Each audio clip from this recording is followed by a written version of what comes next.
Hey guys, Morgan Davis here from Davis Legal. Happy holidays from all of us at Davis Legal. Today we're going to be answering some of the comments that I'm horrible about ever going onto YouTube and answering. Apologies for that. And just talking about the topics that come up over and over again for you guys and as we're going through the changing landscape of hemp and cannabis.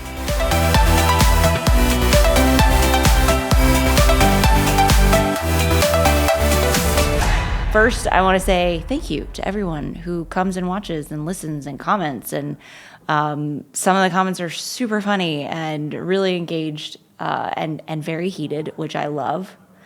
I love the passion. And I just appreciate the time that you take to watch this and to care, because clearly it's a topic that's near and dear to me. And I'm so glad to see that it's near and dear to you. It's funny to engage in conversations about hemp and cannabis because it is so passionate. And when you take a step back and you think about it, you're like, well, it's just an agricultural commodity. It's just a plant that's been, that's now put into mainstream commerce. Except we all know that it's not, right? It very much dives into the conversation of the war on drugs and all the lies we've been told for a long time about the evils of cannabis, or really, the evils of marijuana. Finding your own path in health, finding your own path in what you believe about this plant, and if that means it's part of your business, then great. It's certainly part of mine, but I think that that's been a super important journey for me, and if it's an important journey for you, then I'm really glad you're here, and we're on it together. So happy holidays from us, and hopefully some of this will be fun and interesting to you.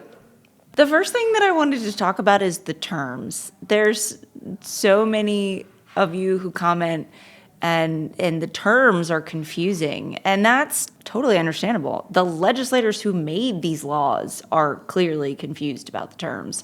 We talk all the time about the fact that if, many of us who practice in this area, if we could change one thing, it would be to have a standard list of definitions that's universally applied. So I thought I'd take a few minutes and talk about the terms that I use and why I use them and where they're based in the law, just because it can get confusing and there seems to be some belief that I am confused about the difference between hemp and cannabis. First of all, the thing that we all grew up hearing about, the thing that is held in federal law as the first standard is marijuana, right? In the Controlled Substances Act, which is federal law, which defines what controlled substances are around the United States, that is also then adopted by every state. And pretty much universally, all states' Controlled Substances Act include the same definition of marijuana. Marijuana was the term created in the 1920s to 1940s when, the first round of prohibitions came out. It's pretty widely known now that that term, it's not based in science, it's not based in pharmacology, it's based in sort of the racially tainted history of cannabis in this country. So a lot of people want to move away from that term. I don't like using that term. That said, it is still the legal definition under federal law of cannabis that is federally illegal, and is the definition used at most state levels of what is federally illegal cannabis, or cannabis that contains more than 0.3% delta 9 THC or total THC, depending on your state. Cannabis, you hear me say sometimes it's all cannabis. Well, it is all cannabis legally, right? Cannabis, sativa L, is the genus or the family that both hemp and marijuana come from, but it's also the family that is included in the legal definition of both marijuana and hemp under the law. So really, both legally and scientifically, it's all cannabis. What gets confusing is because we don't like the term and because we don't find it proper to use the term marijuana anymore, you'll hear me say a lot when I'm talking about what we would commonly know as marijuana, I use the word cannabis or regulated cannabis. And so we end up with hemp versus cannabis.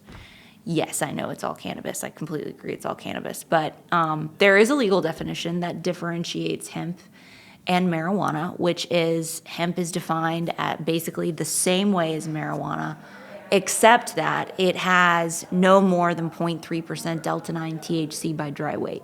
So that marker alone is what changes the definition. So when we talk about hemp, we're talking about the type of cannabis that has a lower amount of delta 9 THC in it, and is federally legal and legal in quite a lot of states.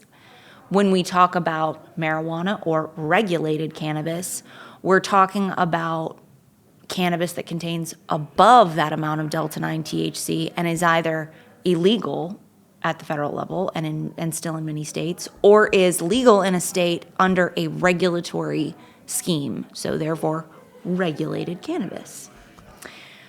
Other things that we talk about: THC, tetrahydrocannabinol. That is the intoxicating cannabinoid that is found in cannabis, both marijuana and hemp. The most common one we deal with is delta 9 THC, but there are lots of different versions of THC in both hemp and cannabis, like delta 9, delta 8, delta 10, HHC, THCV, and the list, THCA, and the list goes on and on. They all have long scientific names, and what you really need to know is each of them is a different cannabinoid that can be found in the plant. There's some debate about which ones are naturally found, which ones are synthetic. You know, a lot of people would say that the minor cannabinoids, or the ones that appear in very small amounts in the plant naturally, only exist commercially, synthetically, and that's a whole other conversation to get into. But the important thing to know there is it's a type of chemical or molecule that is found inside cannabis, both hemp and marijuana, in different amounts. So hopefully these terms are helpful to you. They're often controversial. Some people say we should just refer to it all as cannabis. Some people say we should just refer to it all as THC. You know, I'm up for whatever you guys want. All I'm using right now are what are the legal terms, but I definitely agree that there needs to be a major overhaul in our terminology to make it clear for everybody. One of my other favorite things is when I'm talking about hemp, and this is really common in people who are like 60 years and older, right? There was this belief, and it was sold really well when the 2018 Farm Bill passed, that marijuana or regulated cannabis is intoxicating, but hemp is not. And, you know, that can be true. Hemp does contain less of what we consider to be the main intoxicating component of cannabis, which is delta 9 THC. Naturally, it contains less. So you can find hemp products that are less intoxicating than regulated cannabis products. That said, you can also find plenty of hemp products that are just as intoxicating as regulated cannabis products. Why is that? Well, because, you know, when you take something and you extract it and you concentrate it, 0.3% delta 9 THC in a gummy, in a beverage, by weight, is like not a small amount of THC. Now, some people might say, well, it's a small amount for me. All you big users out there, I get props to you. You guys, like, sometimes you guys talk about the amount you consume. I'm like, I would be on Mars. My face would be melting off. But, you know, for most people, like, you can create a compliant hemp product that is still quite intoxicating. I don't think that's a bad thing. I think alcohol alternatives are great. We are all now much more informed about the fact that, you know, certainly tobacco and nicotine are horrible for you. Alcohol is not good for you. And there are more and more alternatives to it. And a lot of people believe that cannabis is a much healthier alternative, and there's lots of arguments for that. So I don't think it's wrong that we have intoxicating hemp products on the market. And as I've talked about in many of my videos, common sense regulation is all most of us are calling for. Minors shouldn't be able to get a hold of stuff just like they shouldn't be able to get a hold of alcohol. You should be able as a consumer to buy a product and say, whatever I'm about to take is what's in the bag. Like this label that says it has this in it, that should be what is then in my body. If something else goes in my body, that's a problem. So all that's to say, like, hemp is intoxicating, especially when you are concentrating it and putting it in products. I don't know where along the way somebody came up with a super successful marketing campaign that convinced everyone that hemp would not be intoxicating. So props to those people. I mean, clearly they can sell snow to, the abominable snowman or something. Here's another one of my favorites. Degradation doesn't matter. Or some of you have commented like, and props to you for like knowing the USDA regulations and the 30-day testing window. I love it.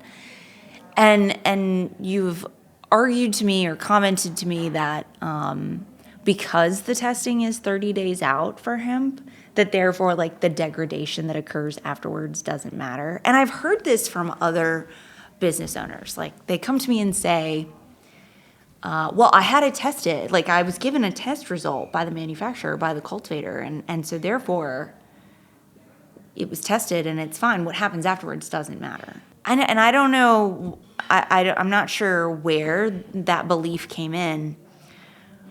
The unfortunate thing is that while the USDA controls cultivation and has set regulations and gives the idea that if you pass at this test, because there's no required test after that in a lot of states, that therefore that's the only one that matters, it's just not true, right? At the end of the day, federal law is very clear. State law is very clear. It becomes marijuana. It becomes illegal the second that it passes that 0.3% delta 9 THC threshold, or total THC if you're in a total THC state.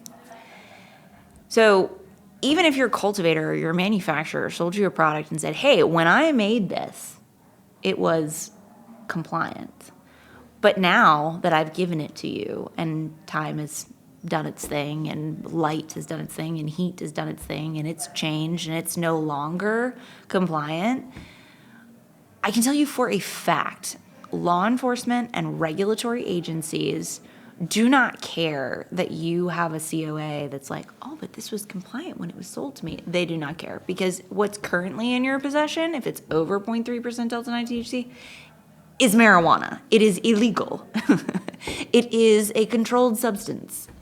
And in the state of North Carolina, they will arrest you. They will take all your stuff. They will send you a lovely bill from the North Carolina Department of Revenue for thousands of dollars for not buying the, tax stamps, which by the way, like who goes to the North Carolina Department of Revenue when they purchase their, marijuana from their dealer and buys a tax stamp? But, it's one of those ways that they came up with to punish you afterwards. In addition to the fact that you're looking at criminal charges, oh, by the way, pay us $50,000. You gotta love stuff like that. Which brings me to another topic. There's always this interesting debate that occurs about just legalize everything, just tax it, right? If you tax it, then the government will make lots of money and we can all do whatever we want. But there was one guy who made a great comment about like, I'm not going to remember it verbatim, but he said something like, make it legal, the government will tax it all, and we'll still buy it we'll be smart and still buy it from our dealer, right? Which I love that comment. It plays out in reality. In California, they've had regulated cannabis, both recreational and medical, for 10 plus years. And there's still a massive illicit market or illegal marijuana market. And it eats away at the margins of regulated cannabis all the time, and it drives them nuts.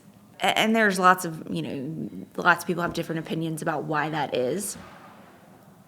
But there's something to be said for the fact that like commerce will do the free market will do what it always does.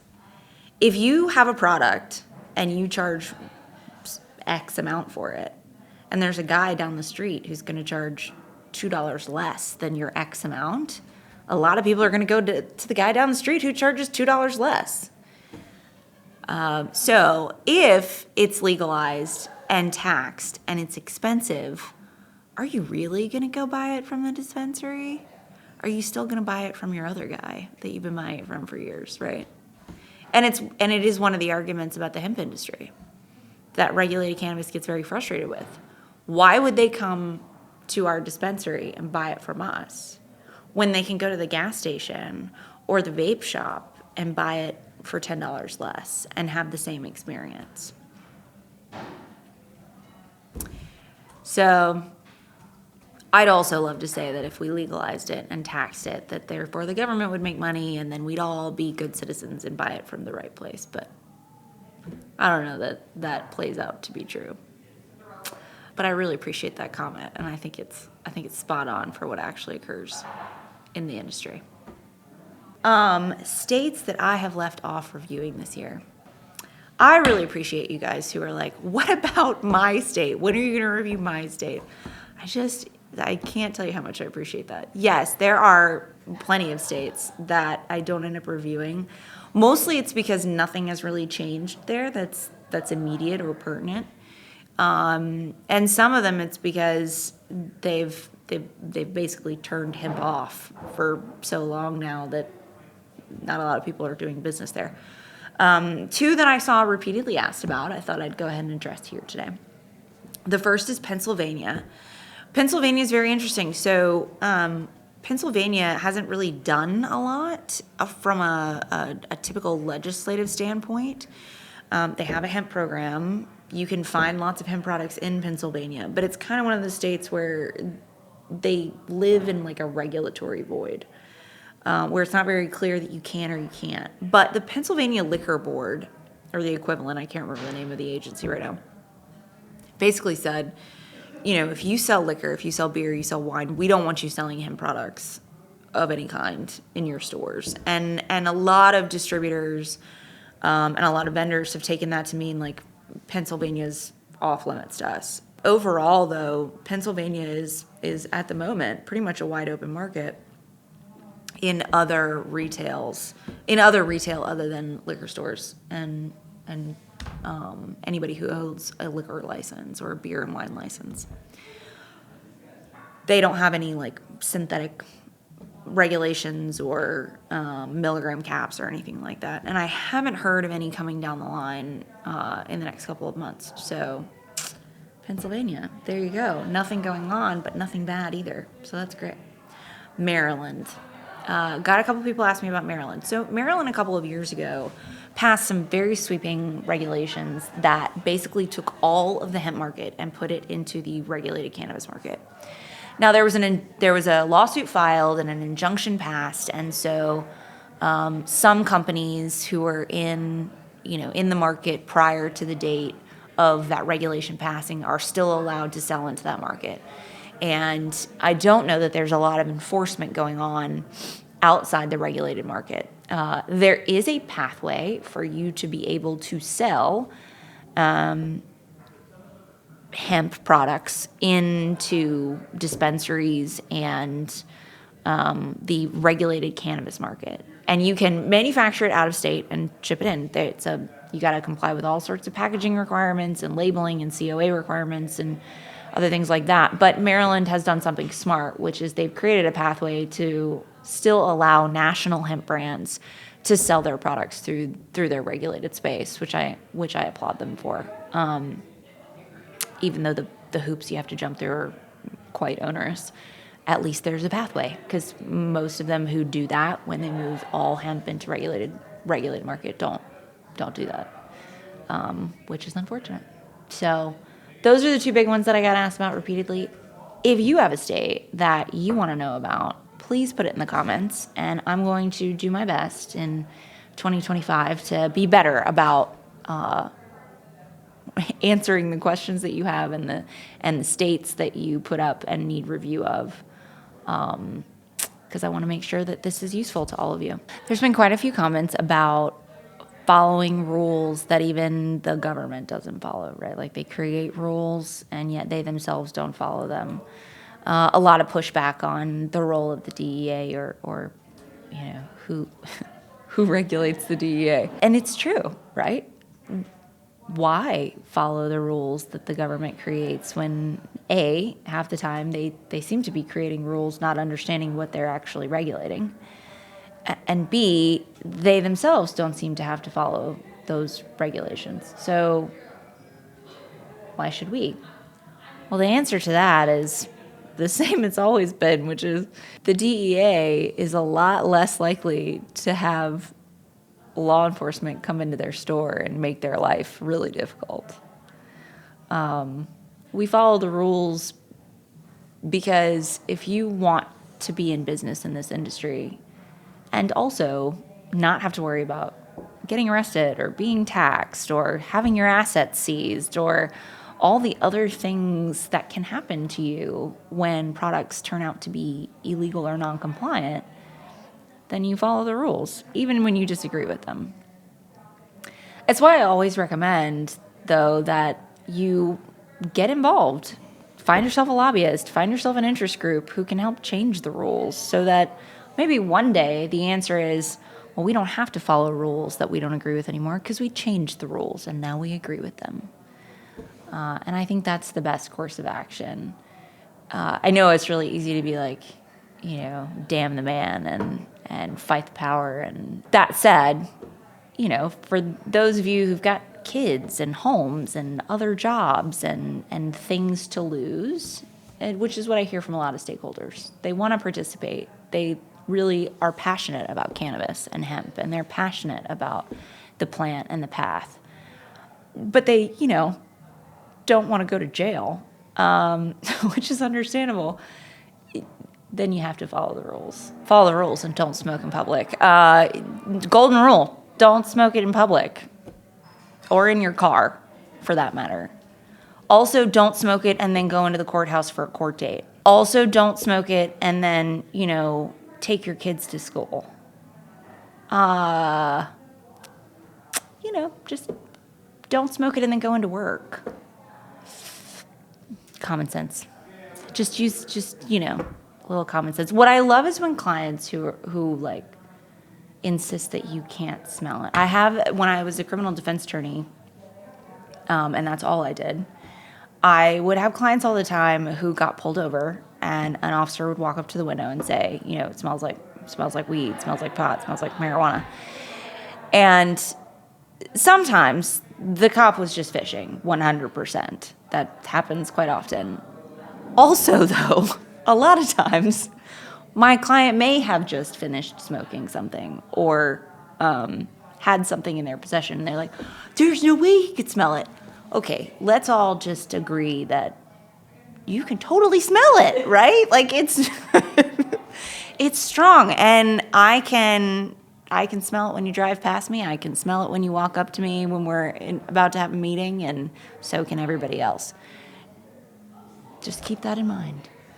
One of my favorite comments from the past couple of months is the comment of, when Ronald Reagan was president, he declared the war on drugs. So therefore, is anybody who's gone to prison since then a prisoner of war? Yeah, I think so. Absolutely. I definitely think they're POWs. And of course, we're joking a little bit, but everybody, I would hope nobody disagrees at this point that the war on drugs did nothing very good for this country. And it clearly has not solved the addiction problem. Hello. And has just resulted in a whole lot of people going to jail for mostly minor offenses. So yeah, I'd be down with those people being considered prisoners of war and being given their proper due. I hope you guys enjoyed this. It was very fun for me. I don't always respond to your comments, but please know that I am reading them. So please keep commenting. And if there's something you want to talk about, put it in the comments. I'm going to do my best in 2025 to try and add in more of what you're asking for. If you've got a state that needs to be reviewed, throw it in there. I'll add it to the lineup. But I really appreciate your time, your attention, your passion, and I look forward to seeing you all in 2025.